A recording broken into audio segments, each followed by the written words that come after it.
Hello students, welcome to the online classes. We are studying subject science of class 5th and we are studying chapter number 3, that is food and health, in which we covered a balanced diet, diseases, deficiency diseases, in which we covered malnutrition, deficiency of protein, kwashiorkor, marasmus, and we studied about the chart also, and also we studied about the communicable disease. Now today we will study about the spread of infectious diseases, कि किस तरीके से वो spread होते हैं, हम इसके बारे में study करेंगे. What are the ways from which they are spread? Okay, there are many ways in which pathogens or germs of communicable diseases are transmitted from one person to another person. बहुत सारे ways होते हैं जिसकी मदद से ये एक person से दूसरे person में transmit होते हैं. तो पहला way जो है जिसके थ्रू ये transmit होते हैं वो है through air. Air के थ्रू कैसे transmit होते हैं? When an individual suffering from an infectious diseases sneeze or cough, germs of disease spread in the air. जब कोई पर्सन किसी डिजीज से इन्फेक्ट है और अगर वो स्नीज करता है या उसको कफ होता है तो इसकी हेल्प से स्नीज करने पे क्या होता है कि जो डिजीज है उसके जर्म्स जो होते हैं वो एयर में स्प्रेड हो जाते हैं. अगर किसी ने अपने हैंकरचीफ से अपने आप को कवर नहीं किया, उसने बिना हैंकरचीफ के स्नीज किया, तो वो जो जर्म्स होते हैं वो एयर में स्प्रेड हो जाते हैं. These germs can affect other individual who breathe in the same air. और दूसरे इंडिविजुअल को ये अफेक्ट करता है जो सेम एयर में अपनी ब्रीथ ले रहा हो.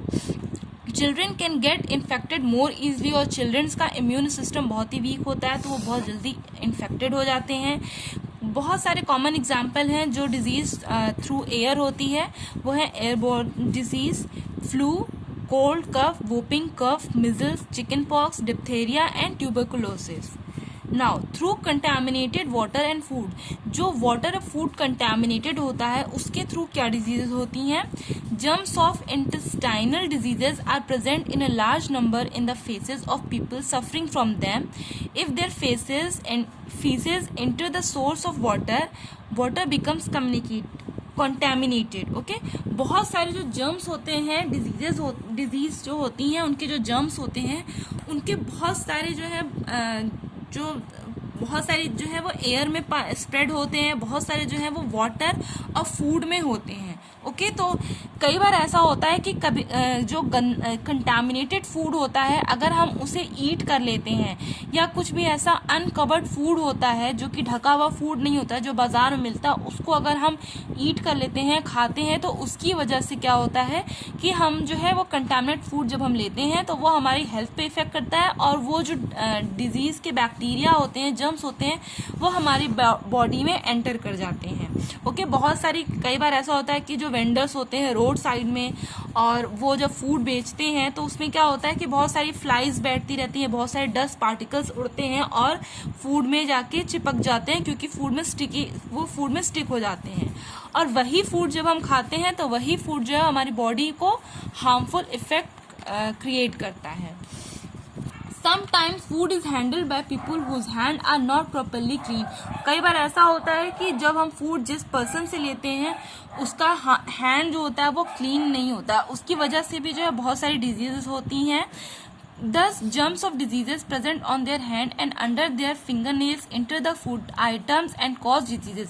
और जब हम जिस पर्सन से हम फूड ले रहे हैं उसके हैंड्स क्लीन नहीं होते हैं तो उनके हाथों में, उनके नेल्स में जो है वो बैक्टीरिया जो है वो आके स्टिक हो जाते हैं, और उसके बाद वही बैक्टीरिया जब हम फूड लेते हैं तो वो फूड हमारे अंदर वो एंटर कर जाते हैं. When a healthy person drink contaminated water or eat contaminated food, the person fall ill. Okay, अगर कोई हेल्दी पर्सन जो है वो कंटामिनेटेड वाटर को ड्रिंक करता है या कंटामिनेटेड फूड को वो खाता है तो वो पर्सन बहुत ही जल्दी बीमार पड़ जाता है. और ये सारी जो डिजीज होती हैं, कौन कौन सी डिजीज होती हैं? Typhoid, cholera, polio, diarrhoea, jaundice and dysentery. Okay, ये सारी जो है मेन डिजीजेस होती हैं जो कि कंटामिनेटेड फूड और वाटर से होती है. नाउ थ्रू डायरेक्ट कॉन्टेक्ट, अब जो डायरेक्ट कॉन्टेक्ट है उसके बारे में हम स्टडी करेंगे. Some diseases are caused by direct contact with the patient. कई बार ऐसा होता है कि जब पेशेंट के साथ हम डायरेक्ट कांटेक्ट में आ जाते हैं तब हमें ये डिजीज होती हैं। These are called contagious diseases. Okay, अब इन डिजीज को हम कहते हैं contagious diseases. Direct contact means touching the patient or using his cloth. कई बार डायरेक्ट कॉन्टेक्ट का मतलब हम नहीं समझ पाते हैं, तो डायरेक्ट कॉन्टेक्ट का मतलब ये होता है कि जब हम उस पेशेंट को टच करते हैं या उसके क्लोथ्स को, उसके कपड़ों को, उसके यूटेंसिल्स को, उसके कुछ अदर इक्विपमेंट्स को हम यूज करते हैं तो उससे हमें वो डिजीजेज होती हैं। जो कॉमन डिजीजेज हैं उनका नाम है common cold, whooping cough, scarlet fever, scabies, ringworm, measles. Okay, ये सारी डिजीजेज जो हैं वो डायरेक्ट कॉन्टेक्ट के थ्रू होती हैं।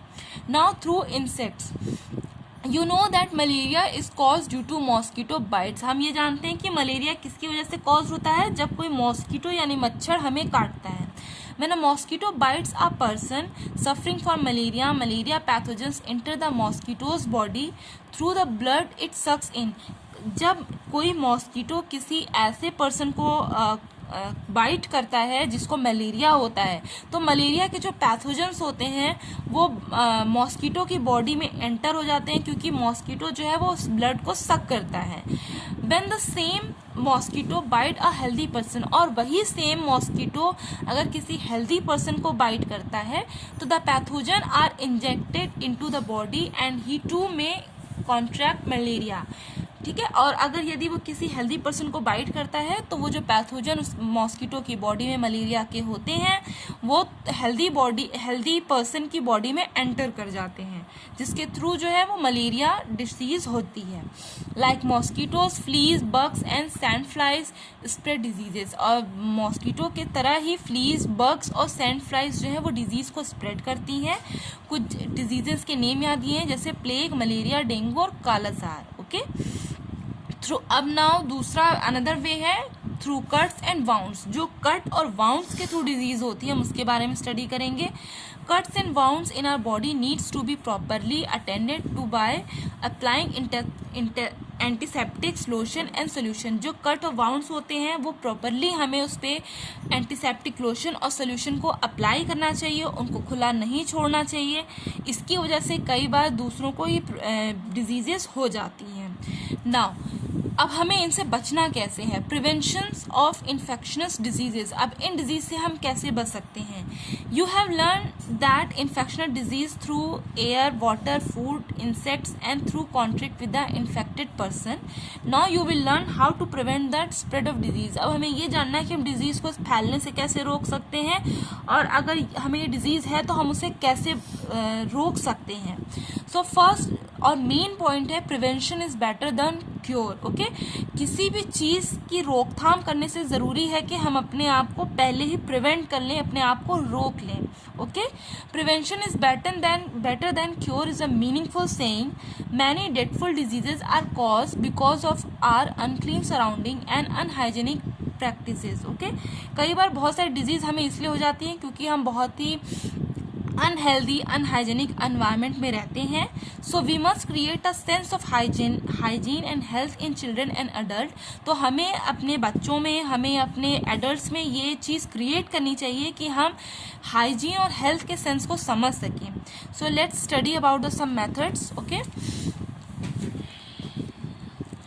Do not allow any water to mix with the community source of water. कभी भी किसी अनदर वाटर के सोर्स को किसी कम्युनिटी सोर्स के वाटर्स के साथ मिक्स नहीं करना चाहिए।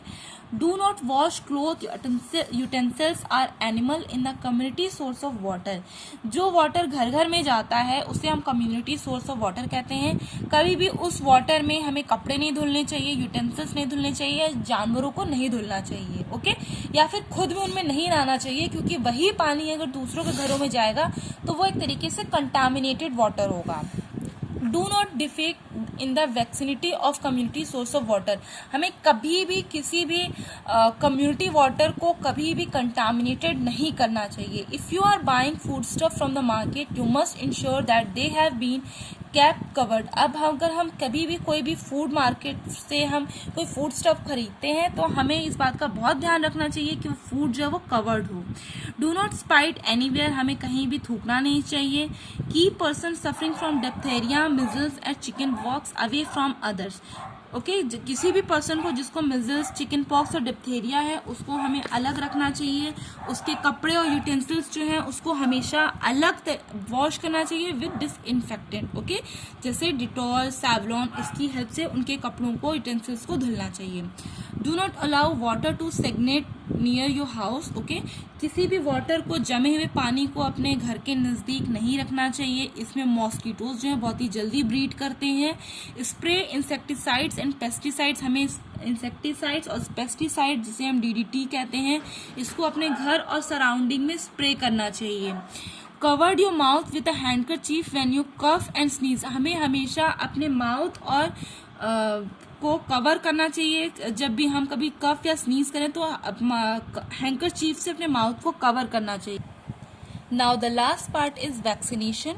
वैक्सीनेशन को बहुत ही शॉर्ट में हम समझें तो वैक्सीनेशन एक ऐसा ट्रीटमेंट है जिसमें हम वैक्सीन जो है वो बॉडी में इंजेक्ट करते हैं जिससे कि इम्यून सिस्टम को स्ट्रॉन्ग बनाया जा सके और डिजीज से वो फाइट कर सके। बेसिकली जो चिल्ड्रंस होते हैं उनमें उनका इम्यून सिस्टम जो है वो बहुत ही वीक होता है, तो उनको डिजीज से बचाने के लिए, जब न्यूबॉर्न बेबीज होते हैं उनको डिजीज से बचाने के लिए, जिनका जो इम्यून सिस्टम है बहुत ही प्रॉपर वेल डेवलप नहीं होता है, तो उनको बचाने के लिए जो है हम वैक्सीन्स का यूज़ करते हैं। उनको हम मंथली या फिर 1 साल में, 2 साल में या 7 साल में, जो जितना ड्यूरेशन होता है उसके थ्रू हम उन्हें वैक्सीन्स देते हैं ताकि जो है वो डिजीज से बच सकें और उनको इम्यून सिस्टम को हम स्ट्रांग बनाते हैं ताकि कोई भी डिजीज, कोई भी पैथोजन उनकी बॉडी में अटैक करें तो उससे वो सरवाइव कर सकें। सो स्टूडेंट्स, यहाँ पे आपके चैप्टर फिनिश होते हैं and now there is a question answer part. So students, number A, B, C, D, E and F, this thing you will do by yourself in book only. ये चीज़ आपको सिर्फ copy में, book में ही करनी है। और in the next video I will explain the question and answer जो कि आपको कॉपी में करना है। So students, revise the chapter, your syllabus is finished and now will do the in the next video we will do the question answer part. Till then, bye bye.